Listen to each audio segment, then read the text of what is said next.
I am Mary Sketch with the Virginia Soil Health Coalition, and I am for the soil to protect the landscapes, waterways, and resources that provide the food that we all eat and the lands that we recreate on for current and future generations. Hello everyone, I'm Jeff Ishii, and we are with For the Soil, a conversation. Mary Sketch Bryant with the Virginia Soil Health Coalition joins me today. Eric Benfelt with Virginia Cooperative Extension Community Viability is still out, and he'll be returning to us very soon. Mary, would you reintroduce our returning guest? Thanks, Jeff. Happy to have Anthony Beery with us for another episode. Anthony is a farmer in Cumberland County, moved from the Valley to Cumberland County and farms with his family there at Beery Farms. And we're just excited to have him back with us to talk more about soil health, what he's doing on his farm. We're going to continue the conversation on compaction and no-till. Love to ask you some about some work you're experimenting on with amendments and as well as the Virginia No-Till Alliance. But to get started, at the end of the last episode, you were talking about who inspires you, and you talked about the impact of your father. Now, you are a father, and your children are very involved in the operation, and kind of, how you see that multi-generation and how you're inspiring your children to be interested in soil health in the farming operation, what that looks like. Yeah, well, thanks for having me back, guys. Yeah, I do have two sons. Well, I have 5 children, 3 daughters and 2 sons, and both of my sons are working with me on the farm. I definitely enjoy having them with me here. My daughters have worked at times on the farm as well. But, as far as inspiring the next generation, I think what I try to do is kind of two-pronged. One is try to be open to new ideas, not only my ideas, their ideas, right? And we touched on that last time. But then also, seeing this soil health, seeing the things that we're doing, innovative approaches that we're taking, and sometimes it's not always the best results, right? Sometimes you have failures, but there's successes too, and kind of enjoying those successes and sharing those successes, and using that to propel us forward and really, encourage more innovation, I think is a good thing. Anthony, I want to welcome you back. It's good to talk to you again. Once again, Anthony Beery is a farmer in Cumberland, Virginia. He is recipient of the Carl Lubin Soil Health and Water Quality Award for 2024. And Anthony, I wanted to ask you about something you mentioned, the Virginia No-Till Alliance. I believe you're very active in that organization. What is the Virginia No-Till Alliance? And I understand that they have an annual event. What goes on there? Sure. So I've been involved in Vantage for a long time. Stepped away from it for a few years, but I'm back on the board now again.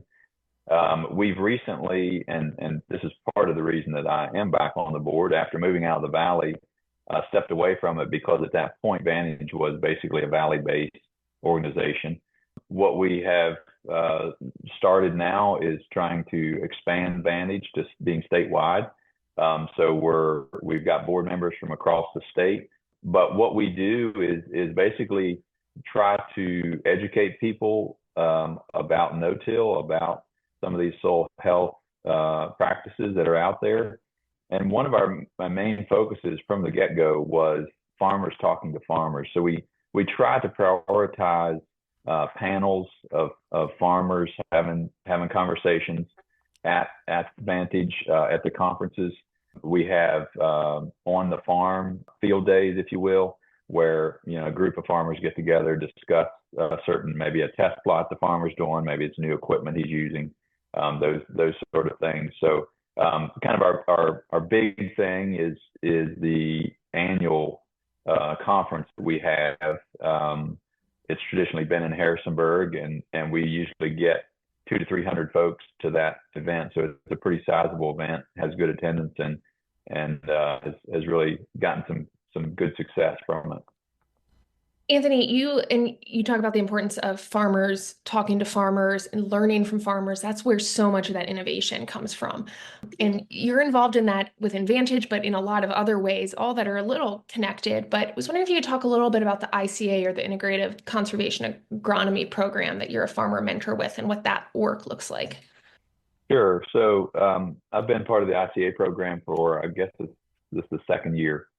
So basically, the idea with that was, how can we get farmers in connection with other farmers that have farmers with knowledge about a particular thing that these other farmers are looking for. And so the ICA program kind of came about as part of that idea of, let's grab a couple guys from across the state. So geographically, we are spread out, and then try to link us up with people that are looking for mentoring, looking for some ideas, maybe on solving some problems that they have, and things that we've dealt with in the past. So I've been a part of that for a while, and I feel like it's a very helpful program. Anthony, I've got a question about your transition. Once again, you told us in the previous episode. For our listeners, you can go back 2 weeks and listen to the first episode with Anthony Beery, and we were talking about the transition that you made from the Shenandoah Valley of Virginia to more of central Virginia, from Rockingham County to Cumberland, Virginia. And you transitioned from dairy production and poultry production to row crops and horse hay. So what was your strategy? And when I say strategy, I'm not talking about a business plan, but I'm talking about your strategy addressing the soil on that new farm. I can only imagine that first spring on a new farm. It's new to you. It may be a historic farm, been in operation for hundreds of years. I don't know. But what was your strategy? You mentioned soil test. Was that the first thing you did? Yeah, pretty well. I think that was one of the first things that I did, because I didn't know what nutrient levels I had there, and without knowing that, it's hard to know what to supplement. So that was definitely a piece of it, and it took a couple years till I felt like I was getting a handle on the differences that we have here. And I'm still getting a handle on some of it. Farmers are always learning. There's always next year, right? But yeah, it was definitely an interesting experience coming to a place that I had no experience in, being in a slightly different soil environment. So yeah, that was an interesting time. Were you able to work with the previous owner and kind of get an idea of the history of this farm? So somewhat, yes. So some of the land had some biosolids history, biosolids application. So he had told me about some of that. Some of the other land that we had, the former owner said that they had beef cows on it. So I knew that was a history there. It was pasture that we ended up turning into crop ground, but it had beef cattle on.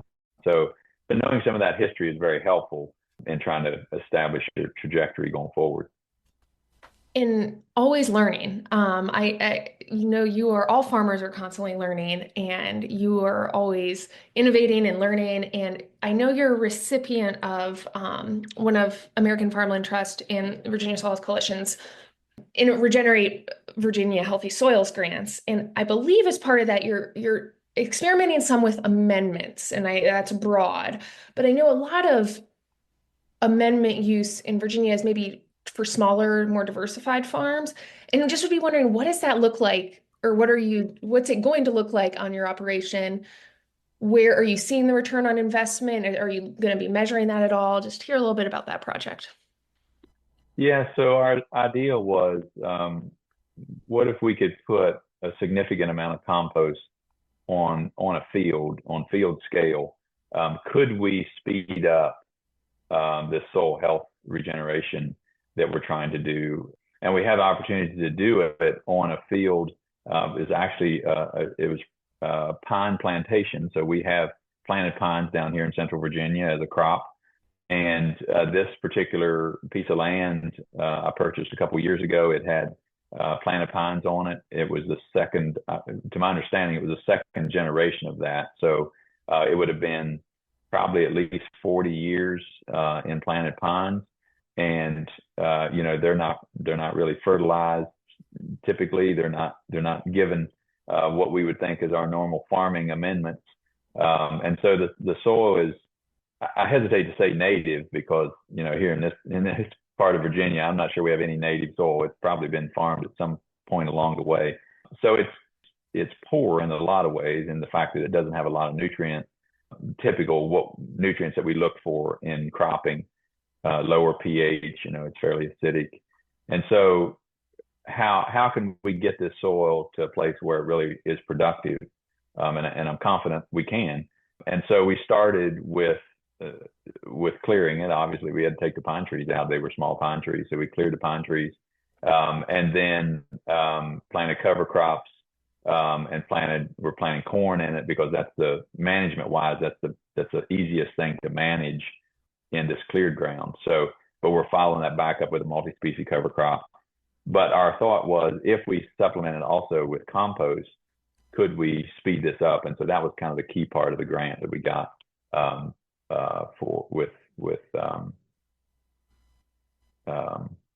blanking on the name. With AFT. That is really yes, interesting. With AFT, I'm sorry, yeah. Is there going to be an evaluation approach to that, or? Yeah, so I'm a fairly large fan of testing things. I've spent a lot of money on various lab tests, whether tissue samples, soil samples. I like to have knowledge of where we went and what we did. So we've got a pretty heavy regime of sampling that we're going to do with this grant. Some of them are your traditional soil samples, but then also we want to do some soil health tests, the Haney test, carbon burst test, and do this before and after. See if we can measure some of these soil health metrics that are different than just did we raise the phosphorus in it, for instance.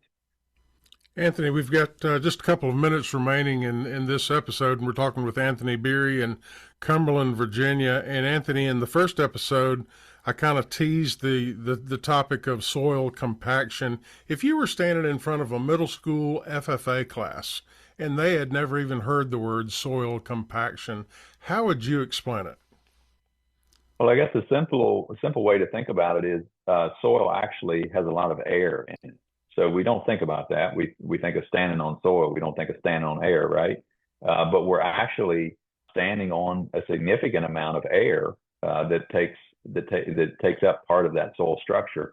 And so when we have compaction, basically we're squashing that.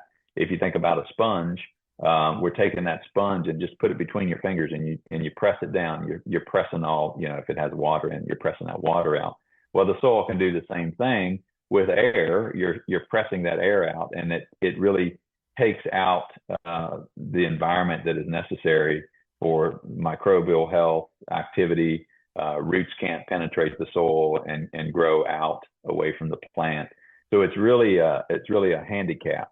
So I think that's a piece of it is understanding that we really need to keep that air in that soil because that's an integral part to making healthy soil. Anthony, just final quick question for you. Any resource suggestions? What do you look to when you're learning? A lot of farmers turn to YouTube, you've mentioned other farmers, but just any resources for our audience? Yeah, well, the internet's out there. It's a vast tool of confusion or help. It depends on what you find. But, there is a lot of stuff, a lot of research, a lot of videos of guys that are trying things and documenting them. So that's certainly a place to go. I think some of the resources that SARE put out, I know they have a fair bit of resources there on cover crops and some things like that. There's just even some industry guys like Green Cover Seed. They've got their smart mix calculator of trying to figure out what kind of cover crop do I grow? What does that look like? So I guess I don't have a lot of specific things that I turn to. I'm more of a general gleaner, I guess, of trying to find various information out there. I can vouch for SARE. For our listeners not familiar with the organization, it's SARE, Sustainable Agriculture Research and Education. If you Google that term, you'll find a lot of resources on sustainable agriculture and specifically on soil health. Unfortunately, our time is up. Anthony, I want to thank you for everything that you do there in Cumberland, Virginia, and congratulations once again on your receipt of the Carl Lubin Soil Health and Water Quality Award. It's been a real pleasure to have you on the program. Thank you, Jeff. Thank you, Mary. I've enjoyed it as well. Quick reminder, we talked a lot about resources during our conversation with Anthony Beery. You'll find a lot of resources at our own website at forthesoil.org, and of course you can always call your local office of Cooperative Extension. For the Soil, a conversation is made possible with funding support from the National Fish and Wildlife Foundation and the Agua Fund. Other partners include the USDA's Natural Resources Conservation Service, Virginia Cooperative Extension, Virginia State University, Virginia Department of Conservation and Recreation, and partners of the Virginia Soil Health Coalition. Views expressed on this podcast are those of each individual guest. To download a copy of this or any other episode, visit the website forthesoil.org. And as I said before, if you have a specific question about soil health, if you need resources, just call your local extension office, your local USDA service center, or a Soil and Water Conservation District office. Music used during today's program was provided courtesy of the Flip Charts, all rights reserved. For the Soil, a conversation is produced by On the Farm Radio in collaboration with Virginia Tech. I'm your host, Jeff Ishii.